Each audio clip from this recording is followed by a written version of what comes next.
The dying days of a dictatorship always seem to go the same way. Lost in paranoia and delusion, the dictator turns on their inner circle.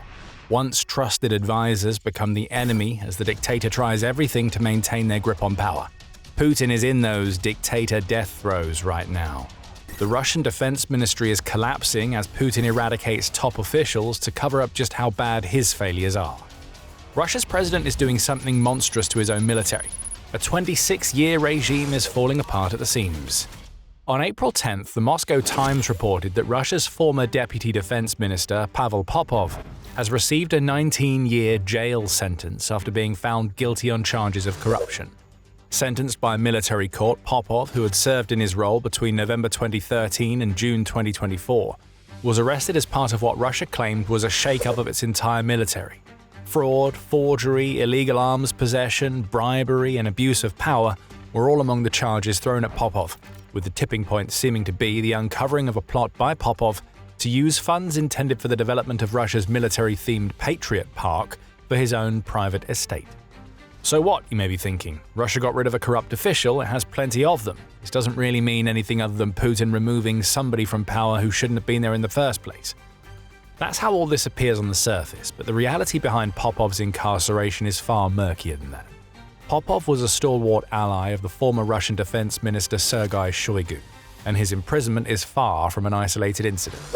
Over the last couple of years, Putin has been swinging the axe all around Russia's defense ministry, leading to a series of criminal investigations that have all been designed to eradicate the architects of the war that Putin launched against Ukraine. Putin has been using Russia's Federal Security Service, or FSB, to target senior officials in the defense ministry on any charges that he believes can stick. This is being framed as a crackdown on corruption, but this is really about paranoid Putin trying to take anybody down who he believes might be able to expose him for the catastrophic failure of a military leader that he really is. It all started on May 12, 2024. That's the date that Putin chose to remove Shoigu from his position as defense minister. Shoigu survived the swinging of Putin's axe far better than those who would come later. He was made the head of Russia's Security Council, but as the former defense minister was pushed out of a position of prominence, those who had served under him would be eradicated, as an entire ministry was dismantled under Putin's orders.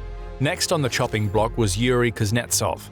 Just 2 days after Shoigu's fall from grace, Kuznetsov, who was the head of the Russian Defense Ministry's main personnel directorate, was arrested in a corruption case. The accusation this time was that $1 million of cash and other valuables had been discovered during a search of his home, which Russian authorities claimed to be a bribe that Kuznetsov had received from a commercial entity in exchange for an unspecified favor, as investigative committee spokesperson Svetlana Petrenko said on social media on the day of the arrest. That's about as vague a statement as can possibly be made. And the act of detaining senior officials on charges of corruption would soon be one that Putin repeated again and again, each time targeting somebody who had been part of Shoigu's inner circle. We still don't know what happened to Kuznetsov, by the way. There has been no announcement of his imprisonment. Speculation may be running rife about the former Shoigu ally, but it wouldn't be long before Putin's axe would fall again. This time it landed on the neck of Vadim Shamarin, who was the head of the Defense Ministry's Communications Directorate. Again, we see a familiar story. Russian authorities claimed that Shamarin had accepted bribes totaling almost $450,000 between 2019 and 23, all of which supposedly came from a factory that manufactured communications equipment. Those bribes led to the factory being awarded large state contracts, it was alleged. This time, Putin's cronies followed through. Shamarin received a 7-year prison sentence in April 2025.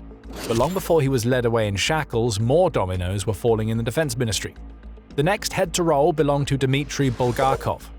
Once Russia's deputy defense minister, Bulgakov had been fired from his position in September 2022. Putin started early on this particular minister, but he didn't get his man until July 2024. That's when Bulgakov, who had spent 15 years overseeing Russian military logistics, was formally placed under arrest. More vague corruption charges were announced, and Bulgakov was placed in Russia's Lefortovo prison to await trial. We've not heard much more about the man since then. Bulgakov was responsible for Russian logistics at the time when Putin launched his Ukraine invasion, and it could be theorized that his arrest was more a punishment for Russia's failure to complete the special military operation that Putin thought would amount to a walkover in Ukraine. But we simply don't know. As with Kuznetsov, Russia hasn't said anything about what happened to Bulgakov following his arrest. By now, a picture is starting to emerge. Following the failure of Russia's military to destroy Ukraine in a matter of weeks, As Putin had initially anticipated, Russia's paranoid leader started to look inward. Why did the invasion fail? How had it turned into a multi-year conflict? Rather than look for answers, Putin demanded that those whom he deemed responsible for the failure to be taken away, often on corruption charges that were vague at best. All of these men were allies of the once favored Shoigu, and there will be many more to follow. Yuri Sadovyenko was up next. Sadovyenko was another of Russia's deputy defense ministers, removed from the position on May 20, 2024, just a few days after Shoigu was shuffled away from the defense ministry. For a while, that seemed to be the end of Sadovyenko's story. Unlike many of his compatriots, he wasn't arrested on corruption charges. Sadovyenko seemed to have faded away until a story broke about the former deputy defense minister in December 2025. Sadovyenko was dead, the victim of supposed heart disease at the age of 57. Sadovyenko has been part of Shoigu's team since 1994, UNN reveals, having moved up the ranks of the Russian government in tandem with his mentor and leader. He'd served as Shoigu's deputy for 11 years at the time of his removal, and had even received commendations from Putin, including the "For Merit to the Fatherland" decree. A tragic end to a Russian hero's life, perhaps. Or was this a case of sudden Russian death syndrome striking down yet another of Shoigu's allies? Sadovyenko died on Christmas Day of a condition that nobody seems to have known that he had. It was also surprising, and as had been the case with several former defense ministry officials that Putin has had arrested, not a lot has been said about Sadovyenko following his passing. So much of what happened to him is shrouded in mystery beyond the initial reports. It starts to feel like too much of a coincidence that somebody who was such a close ally to Shoigu would die right around the time that so many other former allies were being arrested. Speculative though it may be, we can't deny that his death fits Putin's pattern of getting rid of as many of the officials who served under his former defense minister as possible. Maybe there's a reason for that. We'll be getting to what that reason might be soon. Between Sadovyenko's ousting and Popov's imprisonment, others have fallen to Putin's axe. Vladimir Shesterov, who once ran the Russian Defense Ministry's main directorate for innovation, was sentenced to 6 years in prison on charges of fraud and embezzlement in July 2025. Just a couple of weeks before, Timur Ivanov, who was yet another deputy defense minister, having taken the mantle from Sadovyenko only to be fired a month later, also found himself in jail. His sentence was for 13 years, again on charges of bribery and embezzlement. He was followed both in the deputy defense minister role and then into prison by Ruslan Sakilov. On March 5, 2026, Sakilov was charged with, take a guess, embezzlement, with a nice extra charge of money laundering. Over and over again, we've seen the same story play out in Russia's defense ministry over the last 2 years. Popov is just the latest in a long stream of Shoigu allies who found themselves on the wrong side of Putin. At least we know what has happened to him. There are no updates for 2 of the 7 other ministers that Putin has either had arrested or to whom Putin may have delivered a swift dose of sudden Russian death syndrome. As for why this all happened, there are 2 potential reasons. One is the corruption that Putin claims to exist. It may well be that Russia's leader decided to create so much chaos in the one governmental body that he needs to stay as stable as possible as he wages war against Ukraine because he's trying to root out officials who have been stealing from Russia. But there may also be another reason. And that reason changes everything about how we view this spate of arrests. Before we get to that, you're watching The Military Show, and we bring you the stories behind the headlines. If you want to see more, make sure you're subscribed to the channel. Let's start with the corruption angle that Putin and the FSB have taken for all of these arrests. According to John Hardy, who is the deputy director of the Russia program at the Foundation for the Defense of Democracies, the reason why so many of Shoigu's allies have been put on the chopping block has more to do with inter-service rivalries than it does corruption that has been claimed. Shoigu has criticized the defense industry for insufficient supplies to the military, Hardy reveals, adding, and although it bears much of the responsibility for the failure of the invasion's initial phase, the FSB apparently managed to shift the blame. So this could all be a case of one agency dismantling another before that other agency could dismantle it. The FSB, wanting to stay in Putin's good graces, has taken on the mantle of getting rid of the corruption inside Russia's military, and it just so happens that the bulk of the corrupt were former defense ministry officials allied to Sergei Shoigu. Putin's former defense minister was outplayed in a series of moves that could have been pulled straight out of Game of Thrones. For Putin, this was all very convenient. After all, he is Russia's president. As the figurehead for the entire Ukraine invasion, Putin was starting to catch heat for the fact that the war had been running for over 2 years by the time he started his defense ministry purge. Putin would have been angry about the failure of the special military operation to take Ukraine, sure, but he would have also been well aware of the groundswell of anger forming inside Russia at the failure of that operation. The Kremlin had already been forced into an unpopular partial mobilization at this point, and the Russian military was enduring thousands of casualties that were never supposed to happen. For Putin, this purge is a way to shift the blame, much as the FSB managed to do when it targeted the defense ministry. Getting rid of so many senior officials allows Putin to look like he's taking action to improve Russia's situation in Ukraine. Frustrations, both among Russia's citizens and within the Russian military, are alleviated because Putin can point and say, "Look, I've gotten rid of those who have caused the failure. Now Russia can march on to victory." It's populism at its most base, as Putin is happy for anybody to become a scapegoat as long as eyes aren't being turned toward him. The extra layer of fear that such a purge creates among Russia's high-ranking officials is just a bonus, as Putin gets to send the message that anybody who fails him will be taken out of the picture on what may well be trumped-up charges. It also shouldn't escape notice that the corruption charges being levied against Putin's patsies are all engineered from the start.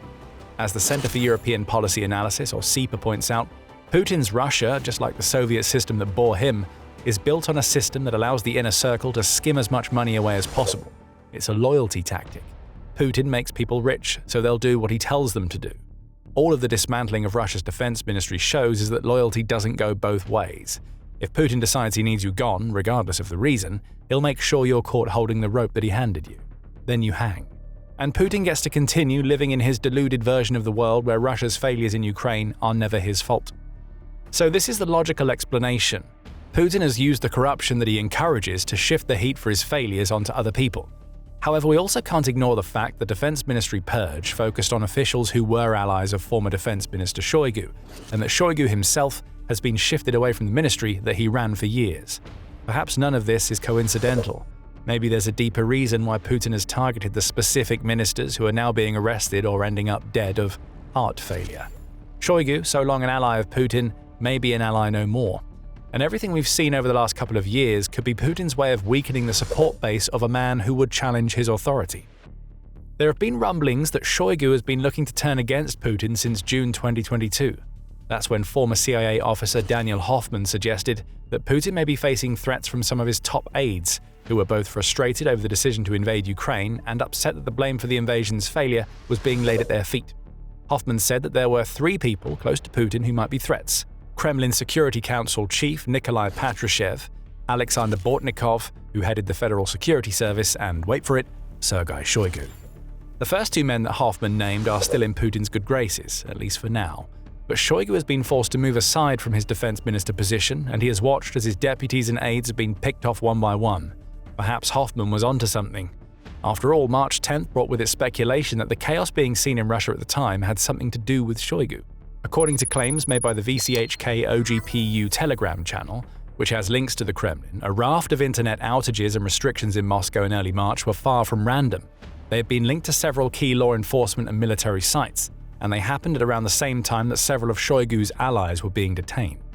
The Telegram channel quoted an unnamed source who said that the end of the outages coincided with the arrest of Ruslan Sakharov, who we spoke about earlier. The next one after Sakharov could only be Shoigu himself, and he still retains enough influence both in the highest echelons of power and in the special services, the Ministry of Defense, that source claimed. All of the disruption of March was also happening as there were rumblings of Shoigu attempting to put together a coup attempt against Russia. It's unclear if there is anything concrete to those rumors. As for Shoigu, he may just about retain enough influence to stay out of trouble right now, but that influence is waning with each arrest that Putin orders. Slowly but surely, those who supported and followed Shoigu through his journey in the Russian Defense Ministry are falling by the wayside. Soon, Shoigu will only have himself left. Then he will discover if Putin has been taking out those below him to protect him, or if he has been removing the foundation on which Shoigu stood in preparation for a former ally to be taken away for corruption. Even if there's nothing to substantiate the rumors of a coup by Shoigu, Putin is acting like a man who believes that an attempt to overthrow him is coming. This is the paranoia that we spoke about at the start of the video. A dictator who has spent so long building a complex system of corruption and false alliances around him is now seeing all that he has built unravel, and it's all due to his failures in Ukraine. The great irony in all of this is that the purge of Russia's defense ministry may be having the opposite effect to what Putin intends. Russia's leader wants to create fear. He wants Russia's elite, who are where they are because Putin allows them to be there, to know that he could come for them at any sign of disloyalty. But as Putin grows more paranoid, the pressure cooker heats up. The elites who are supposed to fear Putin instead start to resent him. Tension grows, and the very sorts of plots that Putin may be trying to stave off start to get formulated. After all, Shoigu has been an ally of Putin for decades. If he and his people can be targeted, nobody is safe from Putin's purge-inducing paranoia. We've already seen signs that Putin is favoring some agencies over others. The FSB has basically become Putin's personal police force as he dismantles Shoigu's defense ministry network. Again, that will only create more resentment and fear. Putin wants the latter, but he needs to avoid the former. He'll put other patsies in charge of the positions that he forcibly vacates, but they'll all know how they got there, and they'll all know that one wrong move could spell their end. They might not even have to make a wrong move. Putin simply needing somebody else to blame for his failures could be enough for another purge. In a February article, SIPA says that Putin has made the agencies that he supports more aggressive as he dismantles the agencies that are supposed to be engineering the Ukraine war in his favor. It's also shared insight into Putin's mindset, as it says, Putin and his spies share the very dark assumption that a lost war would cause the collapse of the state, the country, and the agencies themselves. Fast forward to the end of March, and Putin is cracking down not just on officials but on Russia itself. Mobile internet is being blocked for days at a time. Putin has taken aim at Telegram with sweeping restrictions that are designed to force everyday Russians onto Kremlin-approved and monitored social media apps. There is nothing off-limits to Putin's paranoia anymore. First it was the defense ministry, now it's everyday Russians. So sure, you could believe the Kremlin's claims that it's rooting out corruption, but a dictator in his dying days sees enemies everywhere. If that's the real motivation behind Putin's purge of Shoigu's allies and his crackdowns throughout Russia, we may be seeing a leader who is crippling his own military just to buy himself more time to come up with the latest excuse as to why the Ukraine invasion is failing. Eventually, there will be no more excuses left. What happens to Putin then remains to be seen. Maybe we'll see another purge happen before Putin's fall. As we speak, there are voices in the Kremlin who are brave enough to tell Putin that Russia's faltering position in the Ukraine war has grown critical. Putin's denial remains strong, but how long can it last as Ukraine continues to score victories? We explore that question in our video, so check it out if you want to learn more. And if you enjoyed this video, make sure you subscribe to The Military Show so you don't miss our latest uploads. And thank you as always for watching.